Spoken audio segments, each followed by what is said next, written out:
Well, welcome everyone to Steve Savant's Money, the name of the game. I'm your host, Steve Savant, syndicated financial columnist and money color commentator. On today's show, a policy review could save you real money. Part one of our series on most policy reviews end in money saved with nationally recognized policy review expert, Bob Senske. But before I start, I want to mention very briefly that Bob is also a world-class maritime artist, and I just wanted to show you a couple of his paintings. Look at that. Can you believe that's a painting and not a photograph? And this one, what an amazing attention to detail. And the last one of my favorites, JFK and Caroline. Wow. Just curious, Bob, how old was JFK in that painting? He was 44. Wow, young age of 44, and just 3 months before he died. And the reason I think this painting, this particular one, is so appropriate, because as the father of 7-year-old twins, this to me is the poster child for staying insured. Well, great point, Bob, because our viewers of this particular segment will appreciate what that means. In fact, the first thing they're going to ask is, why should I review a policy that was originally designed to last forever? Great question.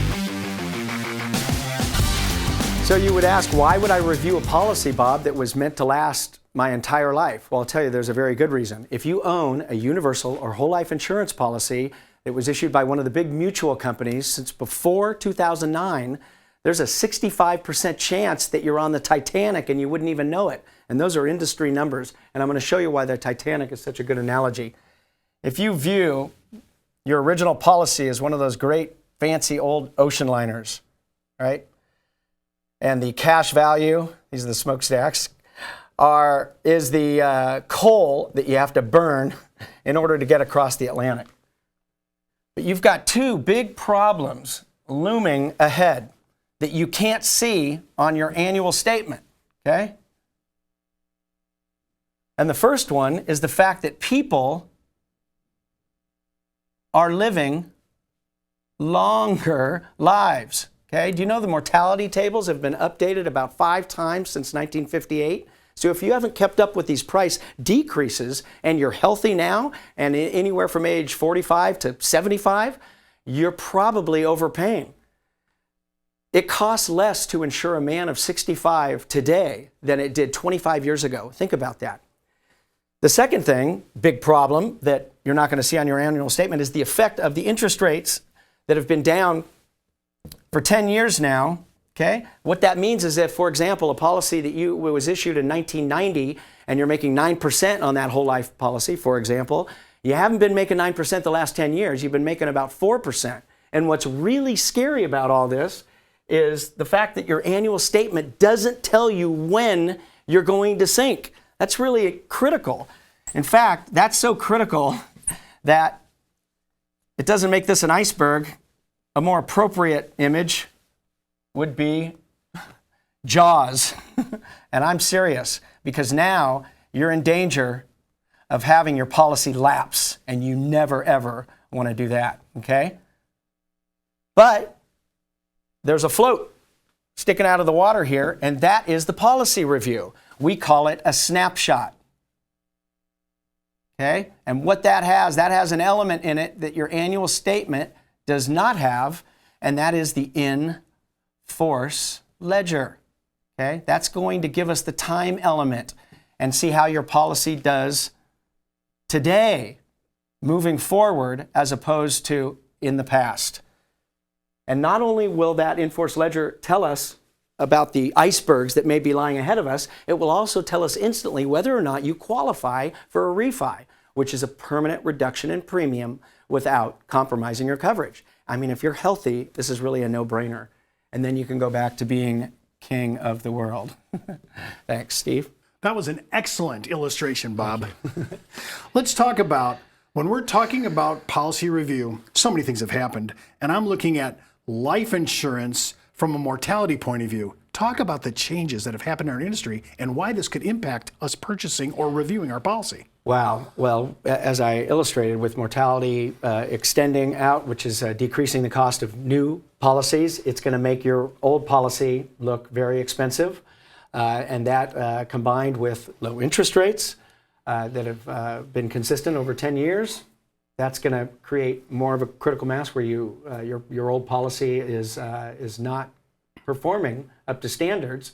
And then you even throw into that increases in COI that the carriers are imposing, and you have a perfect storm. COI?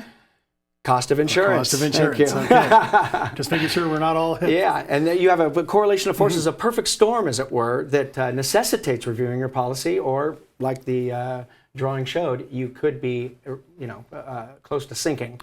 Now, most people should do annual policy reviews, period. Doesn't matter what the policy is. But in particular, I have found in my practice that life insurance reviews on their policies seem to be the most neglected. Yes.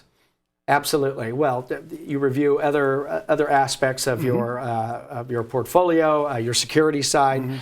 Yeah, and the reason that is because life insurance is so specific. You need a specialist who just concentrates on life insurance. It's not the estate planning attorney. It's not the CPA. It's not the team leader of your estate. It's the life specialist.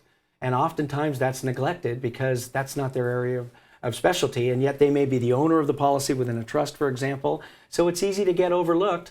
Plus, when the original policy was sold, that's why they call it whole life, right? It's supposed to last for your whole life. Whole life and universal life are supposed to last forever. That's what the consumer thinks. So it's often, once purchased, it's often set aside and just collects dust, unfortunately. Bob, all our consumers that are viewing our show are cost conscious about everything we spend, especially on insurance, whether it's car insurance, homeowner insurance, personal umbrella policies, and life insurance.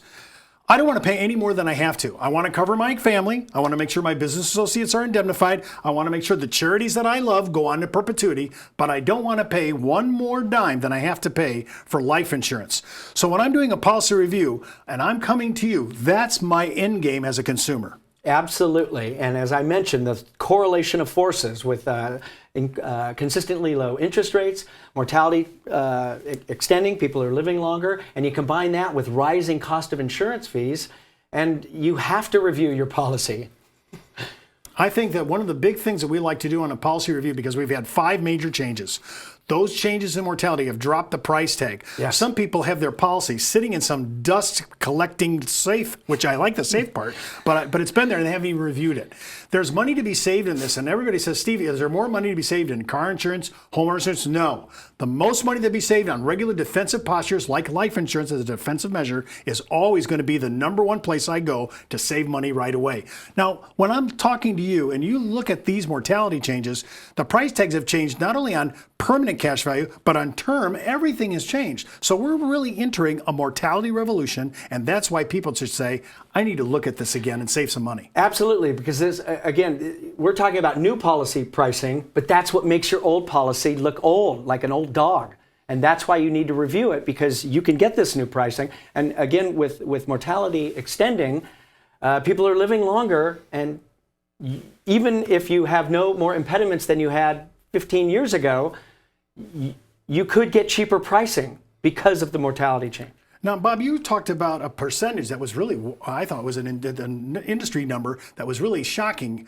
How many people have benefited as a percentage of doing a policy review? About 65%. That's well over 50. That means over half of you now are on the Titanic, as I mentioned, and you don't even know it yet.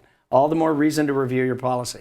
Okay, so when I'm reviewing my policy, I might be looking at things. Sometimes people just say, well, I'll review it if I have a life event.